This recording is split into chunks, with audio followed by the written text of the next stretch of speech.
Boa tarde aí, pessoal. Isso aqui é uma gravação que eu resolvi experimentar da aula do dia 15. Agora está mais bem organizada e espero que ela ajude vocês a realizar a tarefa já postada lá no AVA. Então, é o seguinte, né? Você vai considerar dois subconjuntos de R5. O conjunto alfa formado pelos vetores V1, V2, V3, V4 e V5 estão definidos aqui, né? E pelo conjunto beta, formado pelos vetores W1, W2, W3, W4, W5 aqui definidos. Tá? Esse conjunto beta é chamado também de base canônica do R5. Tá? E o que a atividade consiste, né? Você vai demonstrar que cada um desses conjuntos é uma base. Eu vou fazer aqui a prova de que o alfa é uma base.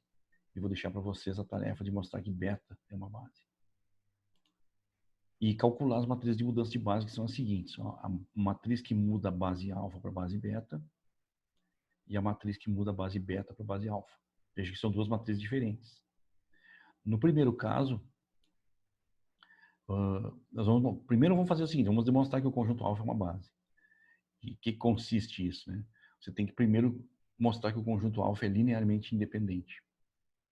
E o que isso significa? Significa que você vai considerar uma combinação linear desses 5 vetores, V1, V2, V3, V4, V5, gerando o vetor nulo. Se isso implicar que necessariamente os coeficientes têm que ser todos zeros, então o conjunto é linearmente independente. Ah, professor, mas se eu colocar todo mundo igual a zero ali, sempre vai dar zero do lado direito. Sim, mas acontece que nem sempre essa é a única escolha. Tá? Então aqui, ó, eu fiz simplesmente a substituição do V1 para a sua definição. É o vetor 1, 1, 1, 1, 0. As 4 primeiras coordenadas são 1 e a última é 0. Os outros são, respectivamente, né? O V2 é a quarta coordenada é nula, o V3 a terceira coordenada é nula, o V4 a segunda coordenada é nula e o V5 a primeira coordenada é nula. Isso gerando vetor nulo. Muito bem. O que isso ocasiona? Isso ocasiona o surgimento desse sistema linear aqui. De onde ele vem, né? Ele vem de você fazer a operação de multiplicação por escalar com cada um dos vetores. Então ficou ó, x1, x1, x1, x1, porque você multiplicou o vetor v1 pelo x1. Multiplicou o vetor v2 pelo x2. Multiplicou o vetor v3 pelo x3. Aqui tem um erro. Ó. Terceira coordenada aqui, só um instantinho. Aqui x3.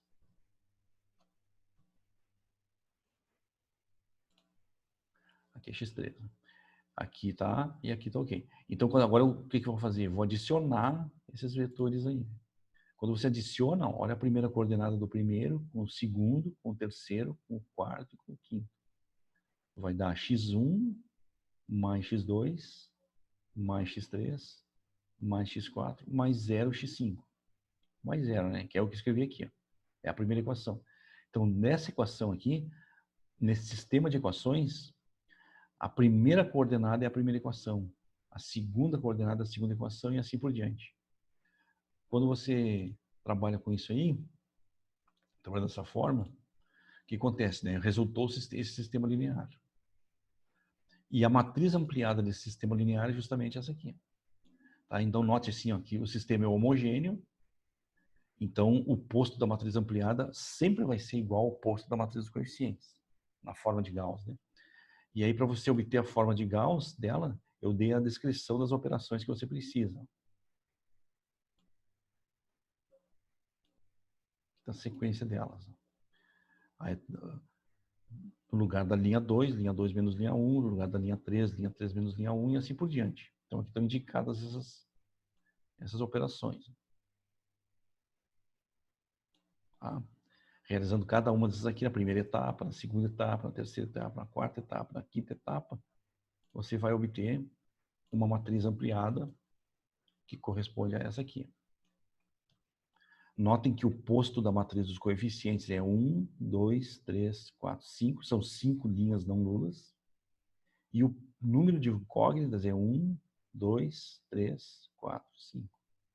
Então, esse sistema ele é homogêneo, então sempre tem solução.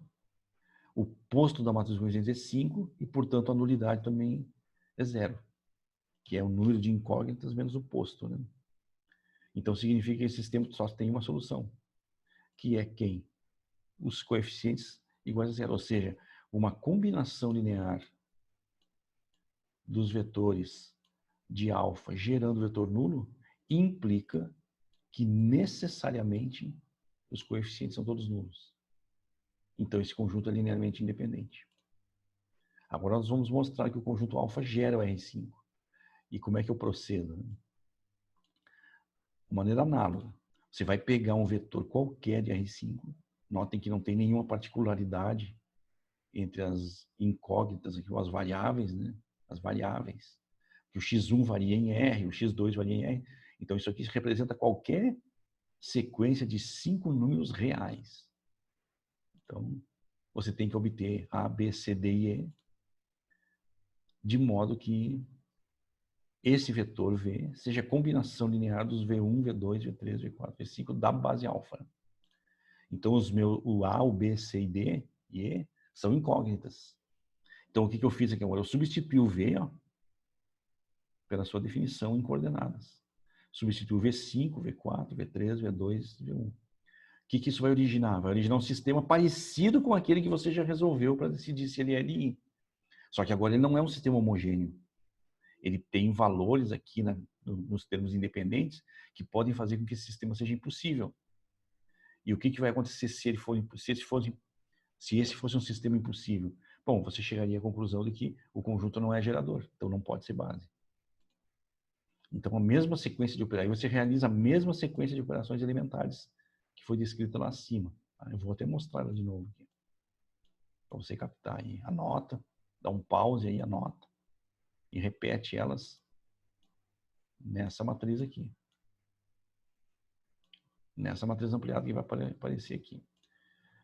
Então, quando você realiza aquelas operações elementares na sequência aparecida lá, você vai obter que o A tem essa cara, o B tem essa cara, o C tem essa cara, o D tem essa cara e o E tem essa cara aqui também.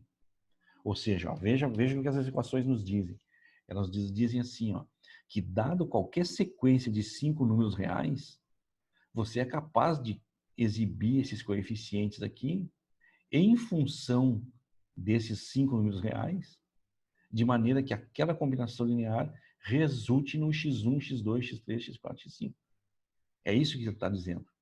Tá? Então significa que esse conjunto, o V1, V2, V3, V4, V5, o conjunto alfa formado por esses vetores, ele é um conjunto gerador de R5. Tá? Bom, provamos que alfa é conjunto linearmente independente e gerador de R5. Logo, alfa é uma base de R5. Ok? Então, esse vídeo aqui ajuda a você elucidar, assim, alguma coisa a respeito de provar que um conjunto é uma base. Né? É mais um exemplo para vocês aí. Tá?